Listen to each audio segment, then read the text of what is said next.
conceptual stuff.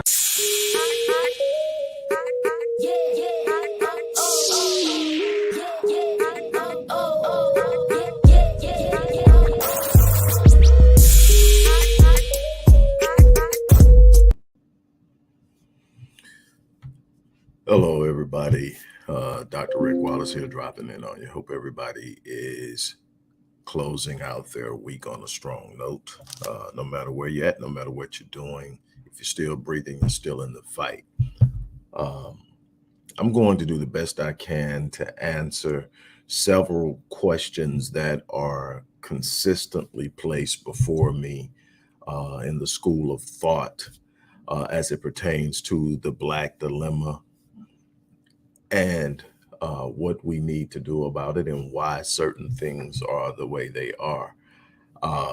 Before I move into this, I want to remind everybody that we are still in the midst of a fundraiser for the work we do in the community. If you're unfamiliar with our work, there's a link to the organization's website in the description box. But if you know who we are and the work we've done over the years, we need your support like never before. And, and I'm going to talk to you guys on another video about what's going on and why, but we are in some pretty crazy times, and I don't think that we give enough consideration to what's going on. So let's talk.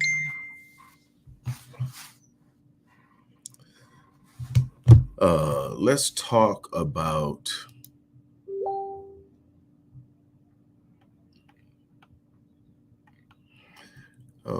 just lost myself. Hold on. Okay, there we go. Let's talk about something here. One of the questions that I'm asked often is why, if we have 1.3 trillion, I think they're up to now to 1.4, 1.5 trillion in annual spending power. And according to certain economists, why, if we are collectively wealthier than all but 9 nations on the earth as a collective in the United States, why are we suffering so much? Why are so many of our people at or below the poverty line, which is scary when you actually know what the poverty line is? And we have to understand the dilemma from the perspective of who we are in our identity, how we see ourselves in the world. Everyone in this world performs on an individual level based on their self-image, based on their identity, how they see themselves in the world, whether they are confident enough, self-confidence, whether they have the esteem enough to push themselves. Self-esteem comes from their self-confidence, self-concept, their self-image. Nothing changes when you talk about it on a collective. The collective is what you see is a conglomerate representation of each individual and how they see themselves. The problem is we have an identity of individualism. First and foremost, we don't see ourselves as a collective, except for when it's negative, except for when something's going wrong.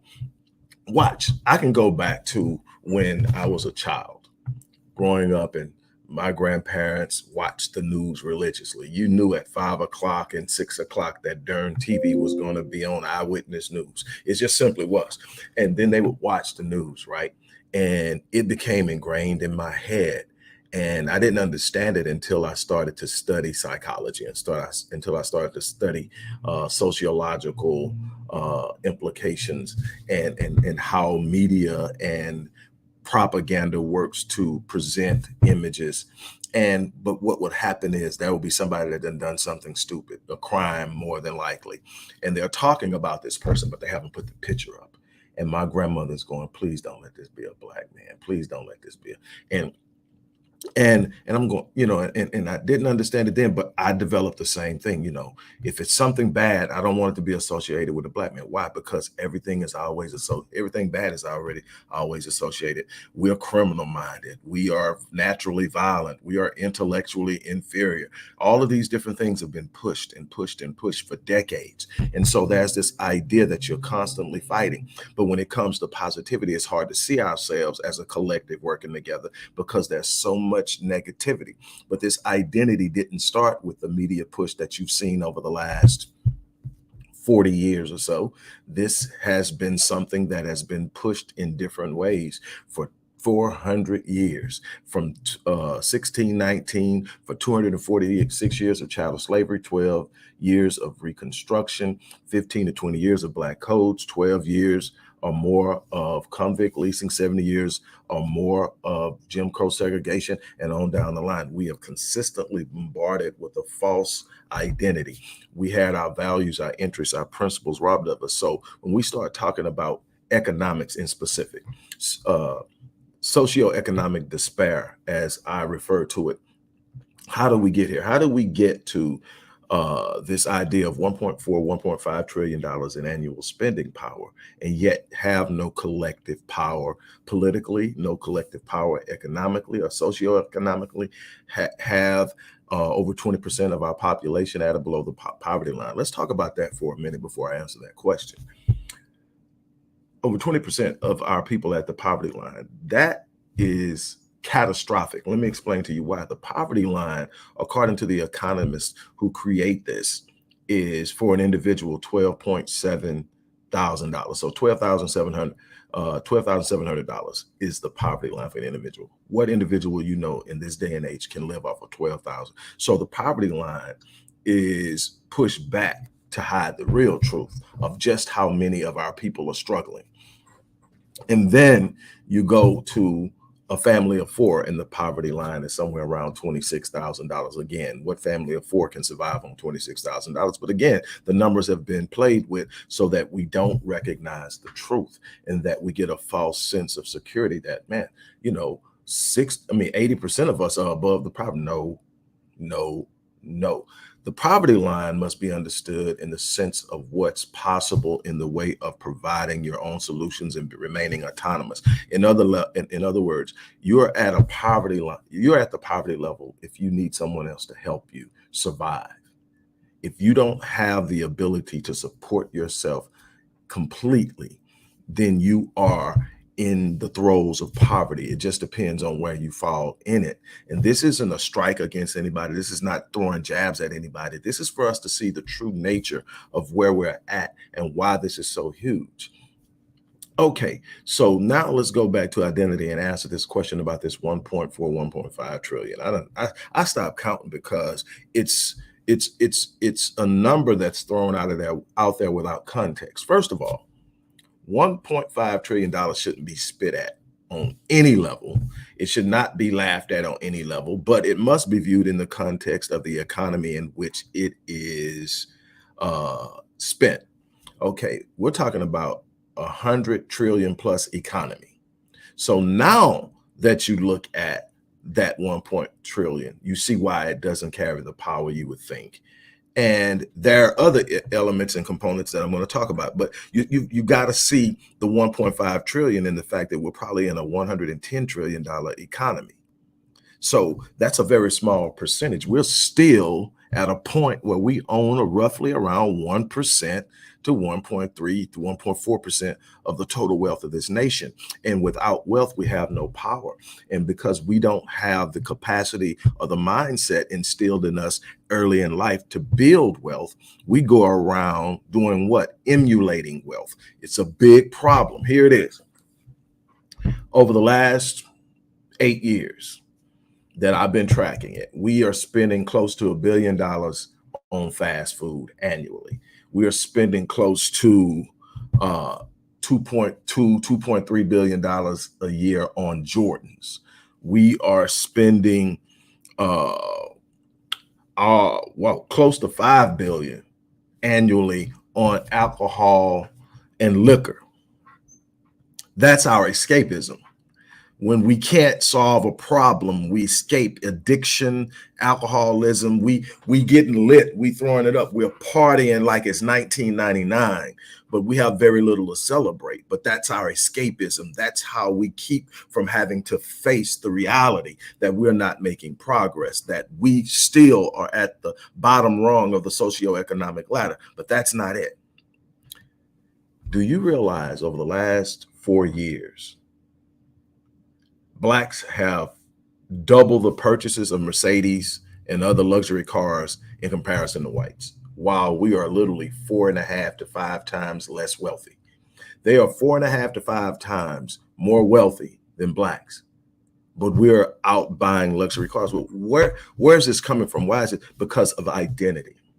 When you are robbed of something that you thirst for, when you find yourself helpless and hopeless in a situation or conundrum where there's something you aspire to, you tend to want to emulate it. In other words, when I can't have economic wealth, when I can't have social freedom, when I can't have economic freedom, I emulate it through the acquisition of status symbols. See, we don't understand what's the drive behind the Jordans. It's not the Jordans, it's what the Jordans represent. What's the push behind all the eating out we do? And then we spend what, close to $1 billion on fast food. We're killing ourselves, and so many more. Than the alcohol, that's almost 5 billion. We're escaping, but we're not confronting the problem. Why? Because there's a level of oppression outside of ourselves that is far more advanced in its thought processes and in its machinations and schemes than we are in our preparation to overcome it. So first and foremost, and I've told you this over and over again, if you're going to accomplish something, it begins with self. It begins with a knowledge of self. What was the first thing they took from us? Outside of our physical freedom, what was the very next thing they took? Our sense of self. Anything that reminded us of who we were was taken away. We were punished by death for practicing our spiritual practices. We were punished by death for telling stories. Griots were killed. Griots were the storytellers. They were the historians. They were the ones who reminded the original slaves that were brought over in ships. They were reminding them of who they were, and they were killed off. Why? There can't be a remembrance of who you. That's why the constant story of African Americans goes back to slavery and no further. You can never know where you truly come from because you can never be able to connect to your true identity. You can never know the depth and the power of who you are because you become a problem. See, as long as I think the problem is economic, I look to the economic levers for solutions, but the problem is deeper than economics. We are experiencing it in an economic form because that's one of the places where we lack understanding. And because we lack understanding in economics, we lack understanding in group economics, we lack understanding in vertical group economics, huge, especially in a situation like in areas where we actually dominate spending. We dominate spending in seafood purchases. We eat more seafood than anyone else. We dominate spending in the beauty industry. Here's the thing, that the beauty industry is a $15 billion industry. We generate 96 to 97% of that revenue annually, and yet we own roughly 3% of the businesses, and most of those are at the retail level. Why is that a problem? Well, in a vertical group strategy, in a vertical economic strategy, the idea is to control the entire vertical sphere. Why? Because you control the pricing, you control competition. What do I mean by that? You have retail, you have distribution, you have manufacturing, and anything in between those. Well, if all I have is retail, then I am dependent upon distribution and manufacturing to give me pricing that allows me to compete. Why can't we get in at the ground level? Because manufacturing and distribution is being dominated by Asians. Asians now dominate retail. Why? Because they get the pricing. Anytime one of us comes in and tries to open a beauty store, the Asians around that store get discounted prices to compete at a level that can't be. If your clientele is going to compete on pricing, you're going to have to be able to control the pricing. So you're going to have to be able to invest at more than the retail level in order to get into it. But because we don't understand it, and because we are operating from a place of socioeconomic desperation and despair, we lose sight of the bigger picture. We lose sight of who we are. We lose sight of our capacity. We lose sight of what we need to understand. We're not teaching group economics at a level that it becomes a natural part of who we are. We're not teaching generational wealth at a level and at a time when it's being inculcated into a psyche that can literally embody it. We are trying to sell it to people who have been practicing consumerism and searching for acceptance and status symbols. Here's what happens. The dominant force or the dominant population, in this case, whites, they set the status, they set the standard, they tell you what is. The Eurocentric idea of what is what we've been living by. The Eurocentric idea of what's beautiful, the Eurocentric idea of what's classy, the Eurocentric idea of what's professional. That's why they are still up to the day having to come up with laws to give Black women and Black men the freedom to wear their hair the way they want to. Why? Because the Eurocentric idea of what's professional does not allow it. Plus, they are worried about giving you the freedom to express yourself in self-discovery and what that leads to and how that ends up being a problem in the long run. Their goal is to keep you ignorant of yourself. Why? If I'm ignorant of myself, I can never truly walk in my truth. As long as I'm trying to walk in someone else's truth, I will never live at the level of my design. I will never be as powerful as I can be. But what happens? Because you buy into the Eurocentric idea, you have to measure yourself by what they consider to be success. So success is wealth and having money in this country. So since I can't get it, I will pretend I have it. I will wear $200 and $300 sneakers. I will buy a car that's way above what I should be able to afford. That is literally, it amazes me how we look at and spend and manage our money and consider ourselves successful when there's this big, huge widening gap of wealth. Wealth is the power, not what you drive. And I'm not saying don't drive something. I'm saying that when you drive it, make sure that your money dictates that you should be driving it. If you got to look at that car note every month and go, you shouldn't be driving it. If your kids haven't been taught or haven't themselves come up with a way to pay for those Jordans, they don't need them. It's too many mechanisms out there that they should be training themselves to do, but they have a sense of entitlement. And what we're trying to do is make sure they have a better life than we had. And we're not teaching them to go out and create a life for themselves. So they're in this stage of entitlement where they think everything is owed to them, and they're not prepared to go out into this world which is inherently hostile towards them and do anything of any significance, because what? It's been given to them and they haven't earned it. And now they're out there in the real world, and the real world doesn't even want them there. The real world is looking for a way to break them, to manipulate them, to exploit them, to get all of their value with very little compensation. And they are being trained and conditioned through the school process to give it up and give it to them. The school process, the academic process in the schools, I've been telling you this. I started with miseducation, the miseducation of Black youth. My 16th book I wrote almost 10 years ago. I started with that when I followed it up a couple of years ago with academic apartheid. Look, let me tell you something. The system isn't designed to empower our children. It's designed to condition their minds to function within a system that serves the greater purpose or the power structure or the wealthy elite, or however you want to refer to it. But ultimately, the core power structure is dictating what is being taught in schools. That's why you've got wood shop, auto mechanic, electrician, and all of these other things pulled out of schools. Why? Because those are actually skills with your hands that you can learn in high school, actually come out and get a job, and within a couple of years, maybe even start your own business without anybody's permission. If you can fix cars, if you can build houses, if you can sit up and wire electrical wiring, if you can weld, then you will have a living that can support your family. Most of those people make six figures. They don't have pretty little plaques on their walls like the ones behind me, but they're cutting and getting paid six figures, but they're not putting those in school. Why?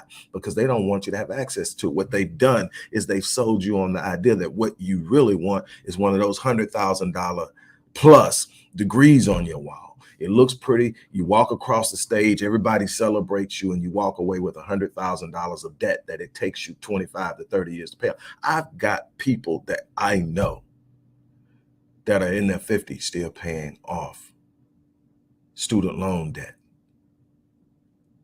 which means that they didn't get the value in return of their investment, because you should be able to get something for investing in something that's supposed to educate you and empower you to enhance your ability to earn, to support your family. You should get a return on that. So you should be able to pay off what you've invested in a few years, tops. Not, you're going to be a lawyer, a doctor, something like that. That is going to be a return where you can get that paid off. And by the time you're in your 30s, you're building wealth, not struggling to pay it off. But they sold us on that. And very few of us are even teaching our kids the importance of those skills. Those skills are always going to be, there's going to always be something to build. There's going to always be something that needs welding. Electrical wiring is always going to be necessary. These are just some of the things that we should be looking at. That's one of the ways that they disrupted the black man's force in the communities, the deindustrialization of the inner city. They took the warehouses and the manufacturing plants out of the city. Why? Because a black man could graduate school, graduate high school, go straight to the plant, start earning a living, retire from the plant in 30 years and have a pension and be able to take care of his family, have medical insurance, life insurance, all that stuff. And what happened? They pull those plants out.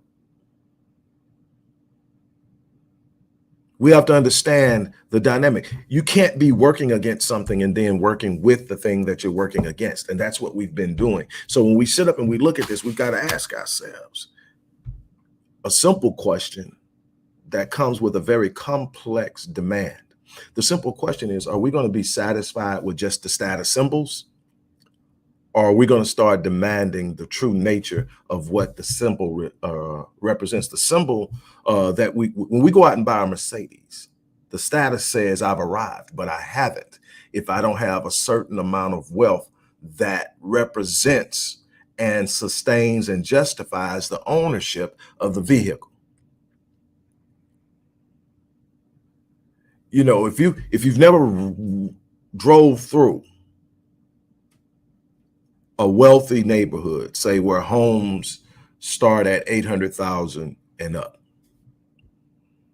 I suggest you do it, because what you'll find is that they're living in nice homes, and there are a bunch of those homes that are going to have average cars.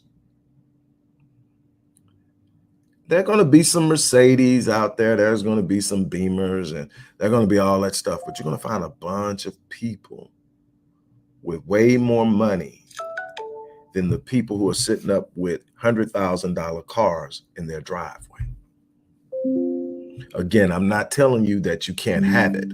I'm telling you that there has to be a certain equation that you are aware of that justifies buying something that you don't need.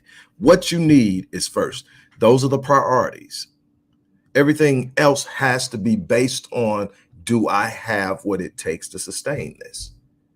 And when I say sustain it, I don't mean struggling, fighting to sustain it. I mean, is this something that I can control? When I decided I wanted to do the luxury car thing, I got into the luxury car business.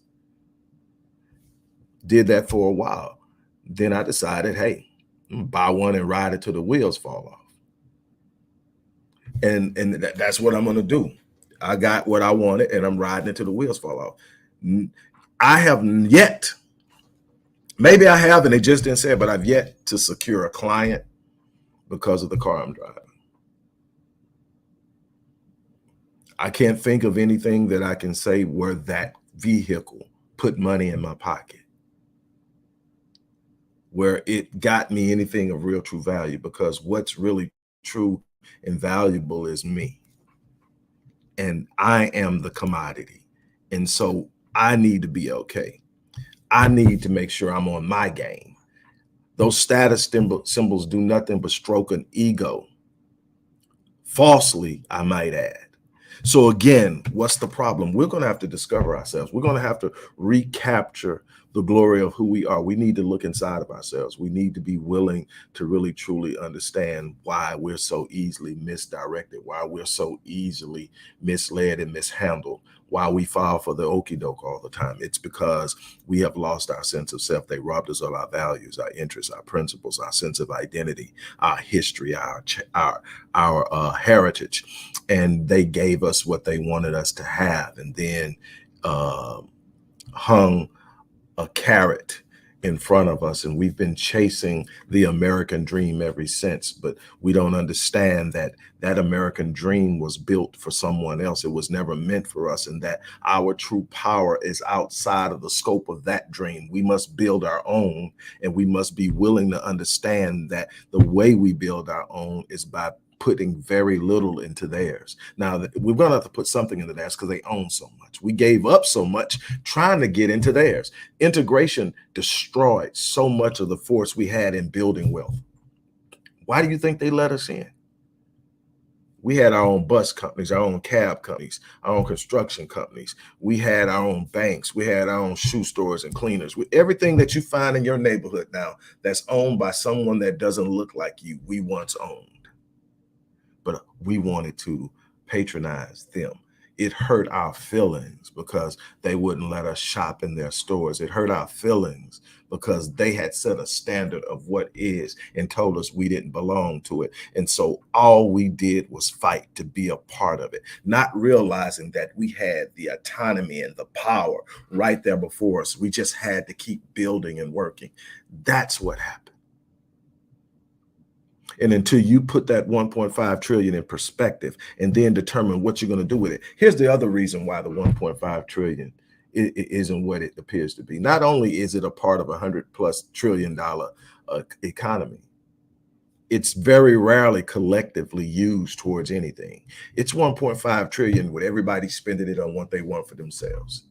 Nobody is thinking about the collective power it could create. Nobody's thinking about if we took that 1 trillion and used it correctly, that within 10 years, we would never have to ask anybody else for a job.